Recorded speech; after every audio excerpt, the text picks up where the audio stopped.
Welcome back, everybody. I'm Jason Farrell. I am an employee of the University of Toronto and a member of the BISG board. My first year in the BISG board was this past year. It was filled with a lot of education, a lot of awareness, and a lot of contribution, and I look forward to my next year on the BISG board to continue participating and helping to grow this industry. Moving out of the Tower of Babel is the kind of title that informs you that you are in book industry conference. But improving efficiencies across supply chain, well, that's when you know you're at a BISG conference. It's the kind of title that makes you reflexively reach under your chair for your complimentary secret standards book. I want to introduce this wonderful panel to my right today.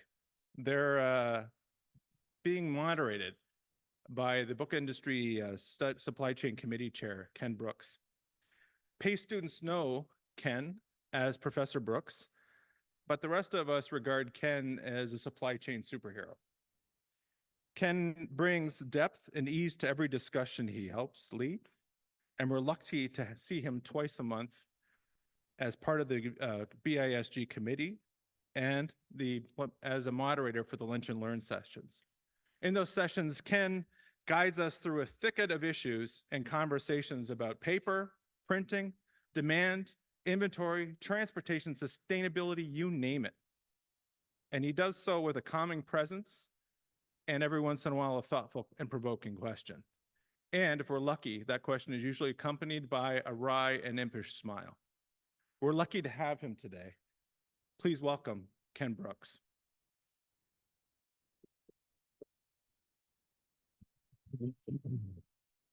That has to be the most complimentary introduction I have ever received. So thank you very much for that. What I'd like to do before we jump into the conversation here is have the panel introduce themselves and tell us why they're qualified to talk about this. Like, why should we listen to this illustrious panel? They are qualified, by the way, so.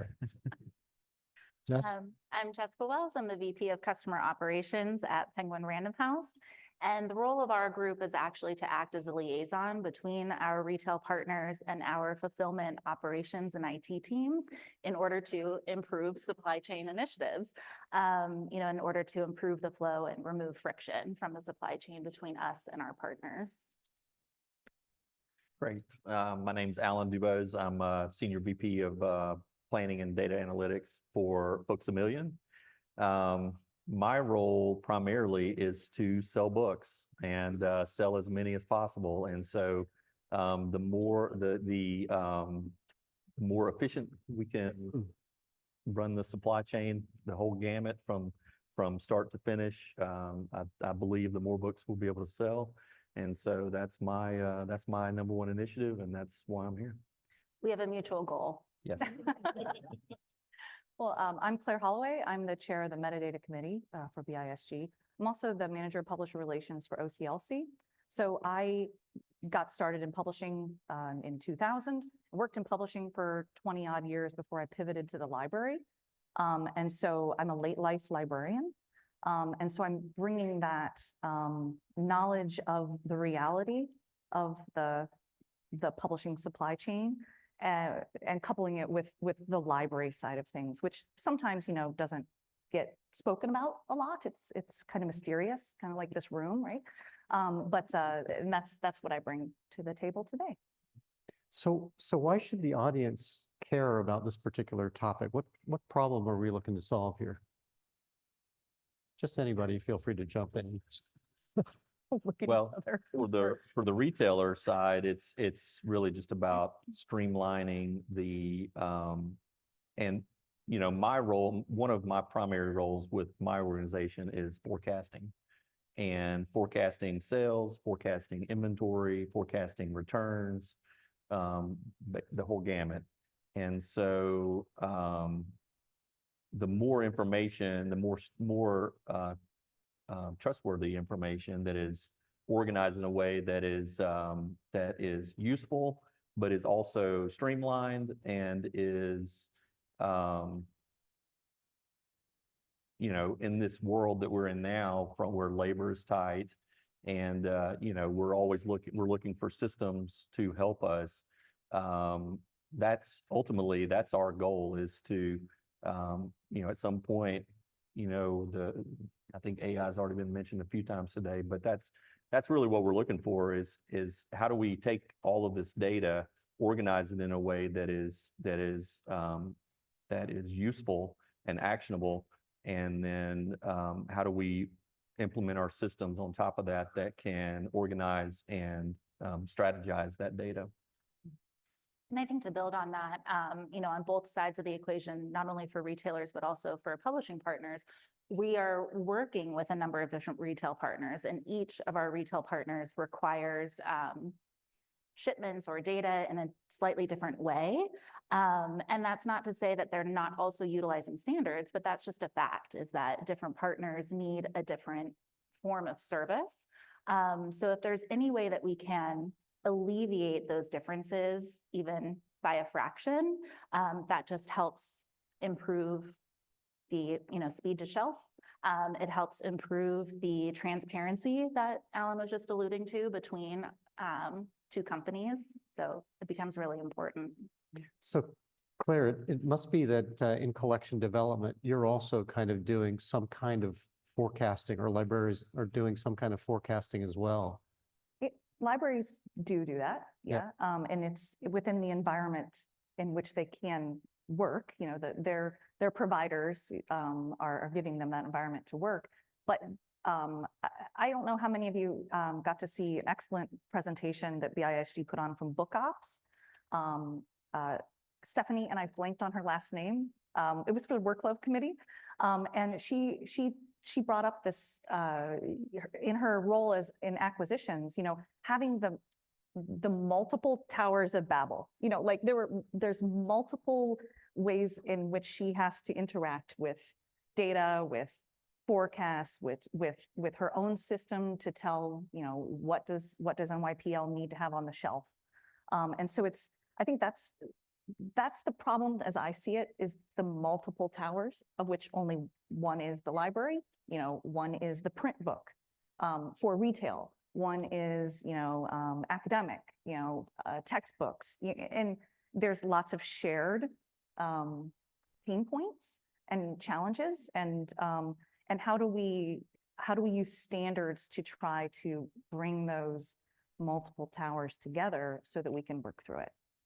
Well, and I would guess that the Onyx standard is useful in providing information that you're going to use, Alan, in your forecasting. Are there other processes that you see are important here? Well, for us, EDI is the best, is the current kind of standard. It's just there's still challenges there as far as organizing, connectivity. There's transmission failures that still happen. There's still challenges there. For us, it's really just about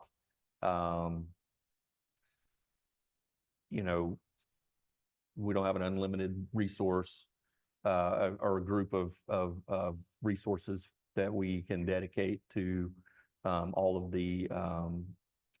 the communication outlets. And so, we still, to this day, we still do a lot of communication through email, through back and forth, still phone calls, where we're trying to chase down product, trying to find out where, when's it coming in, where are we in the realm of delivery. That makes it difficult. It also makes it stressful when you're trying to, especially when you're chasing product that can sell and you want to get it in and get it fast. So Onyx Speed is something that we have not fully incorporated for different reasons. It's something that we are committed to. And certainly enticed by. Certainly, I think there's value there for sure, but it's it's still limited with the number of trading partners that we have. So it's, you know, there's other resources that we utilize like Bowker and other resources that are vital for kind of organization. And when you've got these multiple layers of data feeds across different channels, across different vendors, across different resources, you know, it creates a lot of convoluted kind of translation or makes it very difficult for an organization to kind of understand what you know, what is the, you know, in an ideal world, there would be one source of data, right? And you know, in the January meeting, this conversation, we talked about this. We spent almost a day on this subject, and as far as what the challenges are from a supply chain, and we went all the way through the supply chain, and in the end, to me, it became very evident that the biggest challenge is data sharing and organizing that in a certain way, whether it's,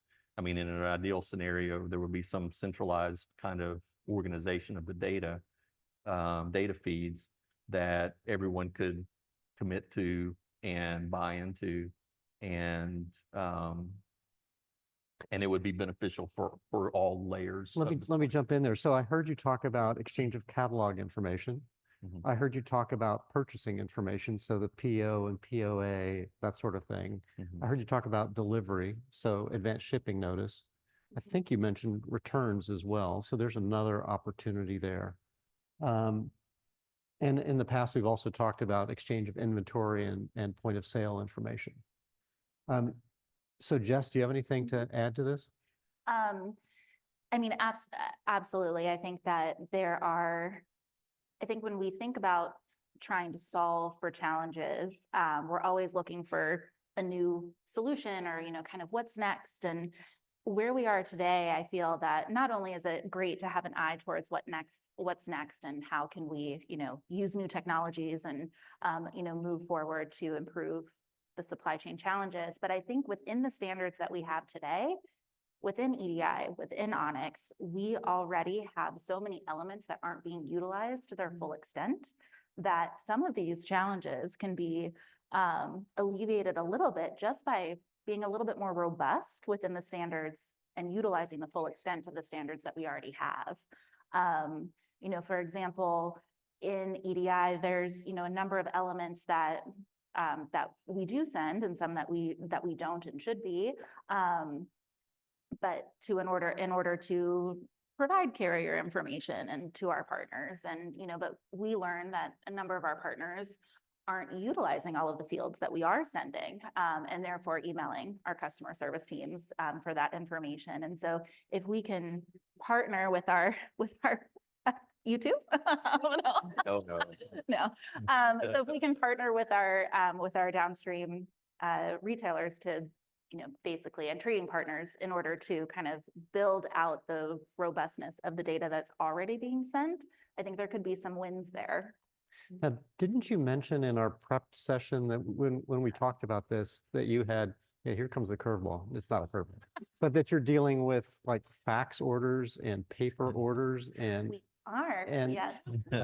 so Yeah. EDI I know. API. Facts, guys, facts. Yeah.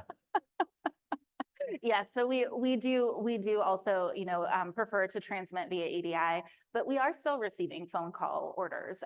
We are still receiving manual email orders, and yes, we still are receiving faxes that now come in via email, but were generated from a fax machine. And so, you know, and at the end of the day, I mean, we don't want to pass up any orders. We are going to continue to take in all of those orders that way. But what that means is that we are manually entering a lot of those, our teams are, and that can lead to human error that can slow down the process. So, you know, it's one of those things where it's great to kind of move the pendulum towards a more automated way. But we're also not going to pass up any orders that come in. So. Now, do you get involved at all in the on the other side, like print orders and paper and things like that, or is that a different department within PRH? So dealing with the printers and the paper suppliers and, That, my role doesn't touch on that okay. as right. heavily. So Claire, I'm really unfamiliar with how libraries order and the kind of information that they're interested in and the kind that they're willing to share. Could you What- elaborate on that? You know, I'm not the expert on that, because I am a librarian who has only worked in a library for 1 quarter at Ohio State Stock and Books in 2000, so and I'm a librarian in that I've studied information science, right? And now I'm applying that at OCLC, but not in a library.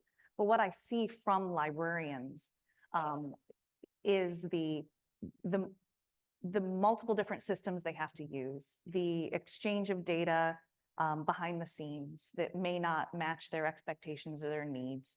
And I see that on the publishing side too. So what you're talking about, even when you asked about buying the paper and the printing relationship, I'm like, well, I can definitely say I don't have anything to do with that anymore, which is great. But it's like all of these, it's like a super highway of information back and forth, side and side. And there's so much of it. And how are we containing that so that the user, so that the acquiring librarian, for example, or for somebody at Books A Million whose job is to acquire romance, do they have what they need to do their job? And they're pulling it from so many different places. And I want to pick up on something Alan said about having the one point where he could just go get it, just go get what he needs. And, it's greater than just, maybe for bibliographic data, maybe there's 1 point, but then for sales data, there's another point. There's multiple different points, but you're going and getting it. You're not relying on people or the many different players pushing you. There are many different intents of data. You're cutting in that action, you're cutting down the superhighway. And I just imagine the highway outside Dallas where there's all these different lanes on top of lanes and there are 8 lanes wide. And by going and getting, instead of being beholden to what's sent to you, you can kind of actively control some of those aspects. So that's one of the things that I like that came out of our meeting in January was the go get. Self-service, it sounds like. Pull versus push. Pull versus And, push. and also just the barriers that are up from the barrier of entry right now. It just seems very difficult and challenging. And also, it takes a certain amount of commitment from your organization to engage in all of the different data transmissions from an IT perspective that often is just an expense that, is hard to swallow sometimes. So how do you convince internal stakeholders that an investment in this is worthwhile? Well, for us, it's really ultimately what it boils down to is quality of life for the buying team. That doesn't sound like a good ROI. Well, it might, if there's a coup, right? No, it is a challenge. I mean, there's no doubt about it. Anytime there's a infrastructure from an IT perspective investment, especially in a retail organization, where we are so committed and so focused on our stores that certainly anytime there's any kind of request for IT investment or upgrades, there's certainly a challenge in trying to prove out that ROI. But and thus we end up where a lot of people are right now with antiquated systems that are past their prime and hard to find people that'll actually work in those systems. But ultimately, the future is here. And we have to acknowledge that. And as an organization, or I'm new to BISG, but I'm excited about the conversations that we're having because, you know, we're all in this together. This is the book. I mean, we're all booksellers in the end, and we believe in the bookstore, the book community, and it is something to rally behind. And in this realm, yeah, certainly there's competitive advantages or disadvantages, or I mean, we're going to get to the competition or the data sharing. Oh, you're kind of given a little but advance notice there. but you know, that's our role, right? That's our role here, is to prove out that there's a greater good here that everyone can benefit from. So Jess, how do you convince the internal stakeholders that an investment in this technology is worthwhile, particularly when I guess they're still dealing with how do you transform facts into EDI and things like that? I mean, I think that it is about ROI too, a lot. It's about presenting our internal stakeholders with the data that we can, and making the argument. And then it also is very helpful when our retail partners have their own initiatives that they're working on, that then we can, you know, being customer centric, we can kind of take that forward internally on the publishing side to say our customers are asking for this, and, you know, we need to support them in that. Just freelancing this question here for a moment. It seems like developing, and I think this came out of the workshops that took place back earlier in the year.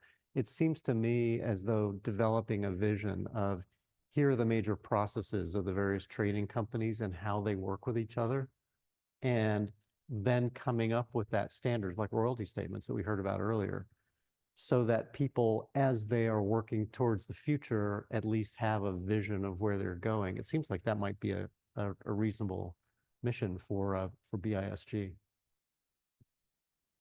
Yeah, I think that, you know, just when I was listening to the royalty panel, and they put up the data points that they want to see. Yeah. And I'm like, well, that's metadata. And I wrote it down. I'm like, we need to make sure, you know, that's all metadata. Metadata is greater than Onyx. I always say that. And yes, many of those data points that Chris outlined, you know, she said there are 35 more, you know, but, you know, those are probably mostly contained in Onyx, not all, but some. But then, you know, I wrote down pub date and put a star beside it because, you know, what is a pub date? That's the joke, right?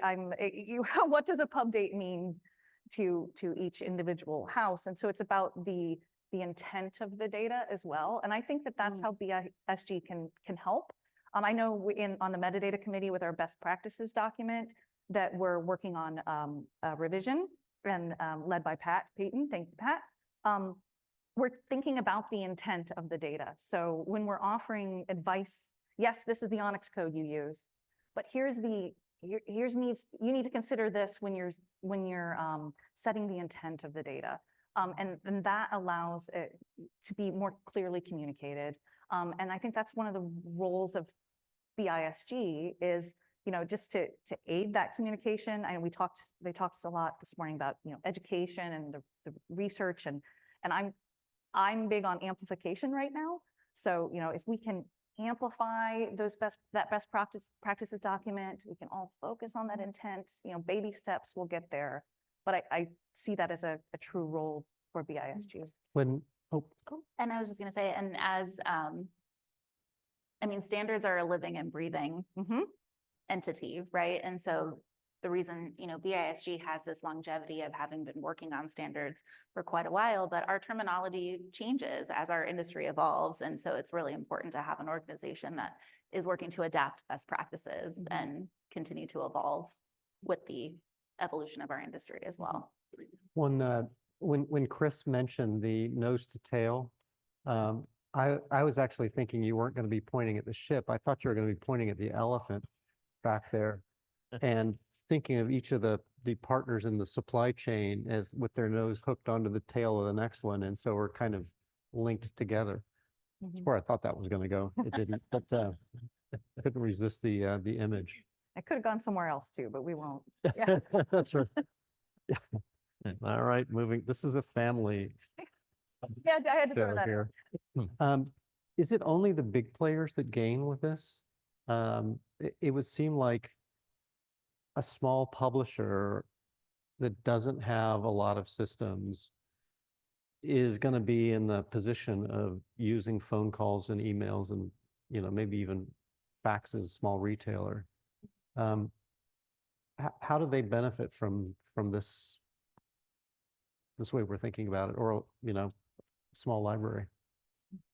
How You're does, by, how you're- does the small benefit from, because, the three of us are at very large organizations. right, Right. And so when you think about the small, you really do have to, take a pointed look at the experience of the small. I know, so we do library visits, Yep. just to see, I recently I was at London Book Fair and I got to go visit a library and see how the librarians actually interacted with some of our OCLC services. And it was wonderful. It made me feel proud, right? But I also got to see the small use case, which is really important. I don't know, do you make store visits or? Sure, and Yeah. I think it's all about reducing the barrier of entry, especially for the small guys. I mean, we want to sell their Small books publishers, too. yeah. And so, yeah, I mean, the easier to get that information and get it in to our buying team and into our decision-making process is certainly should be the goal, in my opinion. Mhm. Eh. And I think from my perspective in working with smaller customers is, how can we work with more point of sale systems that they're using? How can we work with, so it means that we're working with a larger number of partners, but hopefully that then benefits the end customer and that smaller. Well, it sounds like we're talking about aggregators of various sorts. Maybe it's aggregation of catalog data, maybe it's aggregation of order information or order status. And that's the way that large organizations can more easily interact with the smaller trading partners. You mean as the large being the aggregator, or the large working with the aggregators, because then the many different smalls could act with just one That's right. aggregator, as opposed to having to send whatever that data is out to the many and keeping up with the standards. And like the question to the rights and royalties panel about how you might demand that you receive your data in a certain format, but so does the other guy, and so Mondadori in that example has to deal with all the many different ways that they have to export. So thinking of the small guys all coming together, and then they can be a bigger voice, I guess, and it makes it easier for everyone. That's right. And well, you see it in wholesale relationships and distributor relationships. You see it with the point of sale systems that smaller stores might be using and how they add features. And with invoicing and. That's right. Yeah, exactly right. We had this discussion about competitive advantage, and don't we gain a competitive advantage by not sharing data?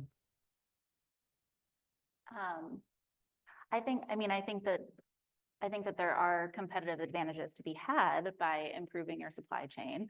But I don't think that we gain that edge by withholding data. I think, out of the panels that we've seen so far here today, out of the meeting in January, there's definitely, I think that we're all in agreement that there's a need to share more data. And, but not only to share the data, but it's how are each sides of the equation utilizing the data, ingesting the data. And then, that's where you can get your edge, is how are you interpreting the data? So Ellen, this so I'm in education publishing now, but years ago I was in trade publishing, and one of the big wrangles was, could we get, on the publisher side, could we get point of sale information and actual inventory data in the from the individual stores? Is that something you have a perspective on?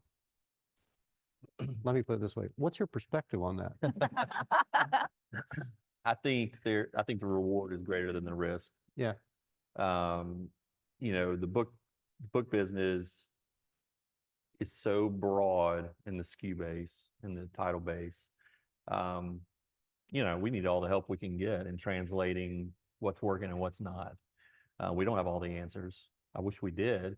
Maybe AI one day will tell us. But, you know, for now, we're really dependent on our trade partners to help us identify trends, identify things that are under the surface that maybe we're not seeing or we're not catching. And so, yeah, for me, again, like I said, the potential reward is greater than any risk in sharing, you know, more data. And I joked at the beginning that we have a mutual goal, but that's really true. I mean, we are a part, like, it's, how can we approach our business as true partners, right? Because we do have a common goal and we want to sell as many books as we can. It's the same thing on the printing side, which is where I spend all my time. I don't see any reason at all why, as a publisher, we shouldn't share our forecasts with our printers and paper suppliers. So to help them better plan their capacity and actually even reserve capacity for when it gets tight. But there's a big kind of debate, like, should we do this? Should we not? I think there's only gain from it. I was just say, so that I was just thinking about how this would relate to an ebook world. Right. So when you have, you can kind of gauge how a book is doing, a physical book is doing by the space it takes up in a display. You know, so like lessons in chemistry, you would see all that pink. You know, you knew it was doing well because you would always seeing that pink book staring at you. But in an ebook world, you don't see the volume moving. And by you, I mean maybe the competitor or just a reader who wants to follow a trend. And so in an ebook world, you're dependent on seeing the rank go up, and it's a really interesting idea to me to be able to share more in some kind of central place. You know, well, how is the ebook actually doing? As opposed to like bestseller lists, you know, it's like, what's the backlist doing? I would like to know how many copies of, I don't know, Great Gatsby were sold after it went to public domain, you know, as an ebook. You know, where am I going to be able to see that? You know, where is the data that I can find that information? Yeah, it just, the things that I think about, I guess, I don't know, but in an ebook world, it's kind of hidden. It feels hidden. And in a print book world, you can gauge, you can get a feeling, perhaps. It doesn't help maybe for forecasting, but at least it gets a anecdotal feeling. Yeah, and for us, we're always trying to chase, you know, what is it that we missed in the buying rounds? You know, what is jumping? You know, obviously we're using Amazon's top lists pretty regularly. I mean, that's an indicator, but and you know, there's obviously we're depending on our trade partners to help us identify things that we might have missed. But you know, yeah, any kind of centralized better a tool, a portal. You know, I think I heard a portal earlier mentioned. Yeah. We talk portals all the time in our organization. We have 47 different portals, you know, which is a different problem. But So before we turn over to questions, I'd like to kind of get a sense of like what your priorities might be for if you were prioritizing the kind of information that you wanted to either get or provide your trading partners. What area would that be in? There's a surprise question. Yeah. Jess, why don't you go first? And there's so many, Ken. No, I'm just kidding. But no, I mean, I think that we're always on an eye, but I think what was mentioned earlier about inventory data, I mean, I think that point of sale data has been around for a lot longer. It's a little bit more widely shared. And I think that we're still in the middle of kind of the transparency around inventory too at the store level would be something that we could Yeah. round out. Forecasting returns, right? Exactly. Yeah.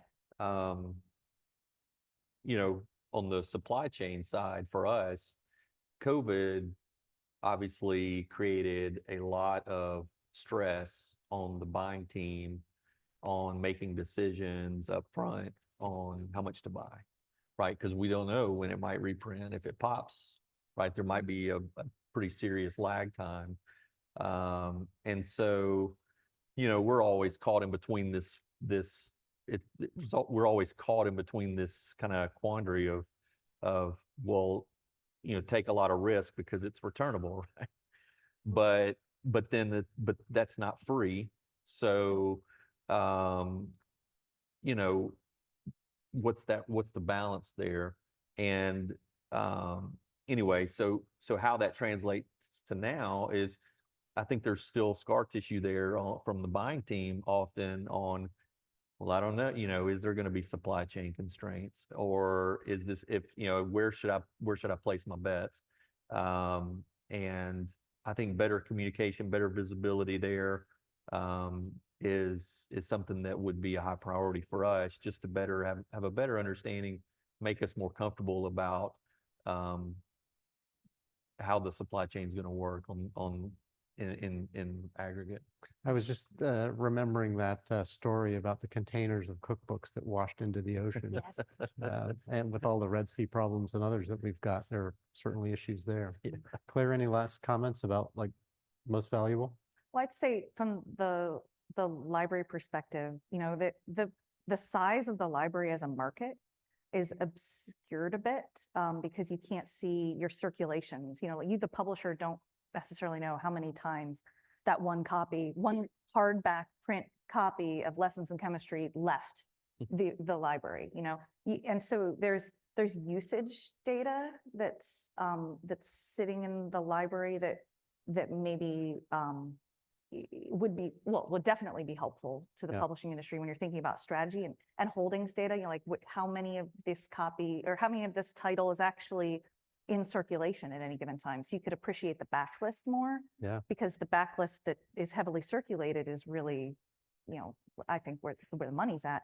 And so I think that there's some questions there about different types of data that haven't even entered into the conversation yet. That could then help when you're doing, as a publisher, you know, doing your forecasting. And list planning too. Mm-hmm. Any questions that have come to mind? See one over here. Oh, you're hiding behind me. Oh, there. Yeah.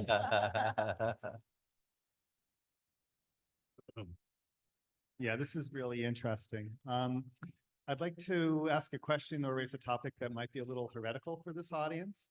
And what I think about all the time is how standards create a level playing field because they enable people to communicate product information via the same format, but they also create a barrier to entry if you're not able to set up the Onyx feed or use EDI X12. What do you do if you're a bookstore cafe that has Square as your POS system? You know, there's no EDI for Square.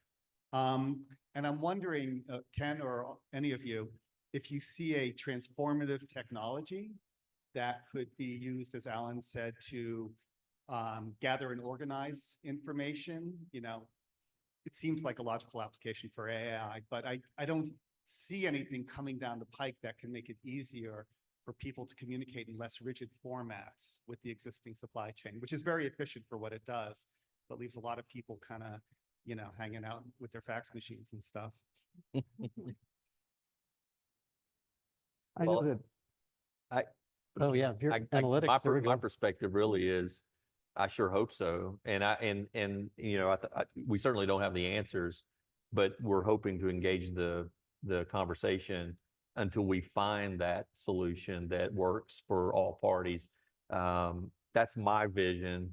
That may be, you know, optimistic or naive, I don't know, but certainly, again, for me, it's just about selling books. And if we can make things more streamlined in a world where a lot has changed, right? Especially on the labor model, on the expense model, on, you know, sustainability, all of those things that we think about and worry about. I think we have to get more efficient, and we have to reduce those barriers of entry for people, for everyone, but especially for small houses that we want to sell their books. Yeah, You and know- I think that there's a lot of, I mean, we've mentioned portals a lot during this conversation, and it kind of feels like that's the closest that the industry has gotten to try to alleviate some of that barrier to entry, to provide a portal that allows some sort of electronic communication or push and pull. But then, you know, Alan, when you're saying there's 47 portals, right? Like then it becomes less helpful in that way. So, I mean, it's an interesting thing to consider and to watch. Yeah.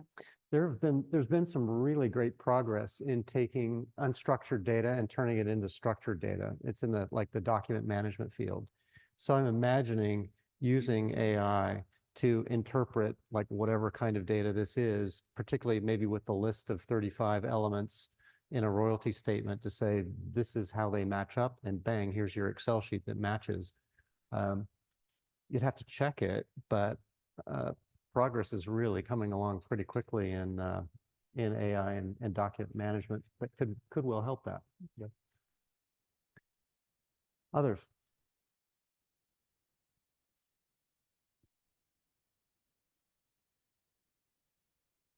Hi, this is great.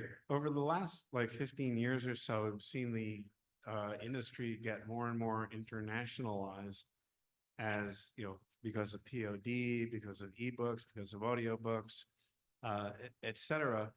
Does that kind of run counter to trying to standardize everything? Because you're trying to standardize with people in Africa, with the Middle East, obviously Europe with 37 different languages or whatever it is. Is that, Claire, is that a big challenge? I have to represent the standardization of metadata. Well, so like, I think that, no, there are more players, sure, but standardization then plays a bigger role in that. So like, we think about the FEMA codes, subject codes that are used internationally, trying to bring, if you don't have if you don't have the infrastructure like we do to support BISAC, right, for our market, but you really need a subject code, a schema of some sort. Well, FEMA exists for you to use internationally, and it allows you to exist on the same level as the UK, right? So you could be, I'm going to pick on a random country. You could be Switzerland, and you don't want to establish your own subject code schema. You could use FEMA, and it gets you to that same level, because they don't have the benefit of the large infrastructure that we have. And so I think that the international standardization, I think, makes it easier to play the game. It allows more people to join. So in my opinion. Yeah, there's also you're getting also at the whole trend of personalization and customization, and kind of the fragmentation of content as it's distributed to different audiences. And I think there's some things that we can learn from manufacturing, like mass customization of how do we bring some sort of order to this like diffusion of formats and content. It's going to require some fairly serious system investments, I think, on the content side and on the distribution side. But when you look at education, STM, that's kind of where they're going already.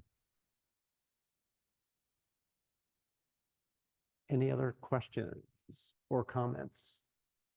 Emotional outbursts. I know.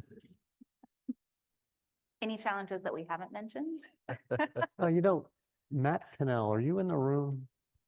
I'm surprised that you didn't talk or ask anything about the backend printer and paper, like XBits, and how we communicate better in the supply chain. How's that for calling somebody out? Yeah.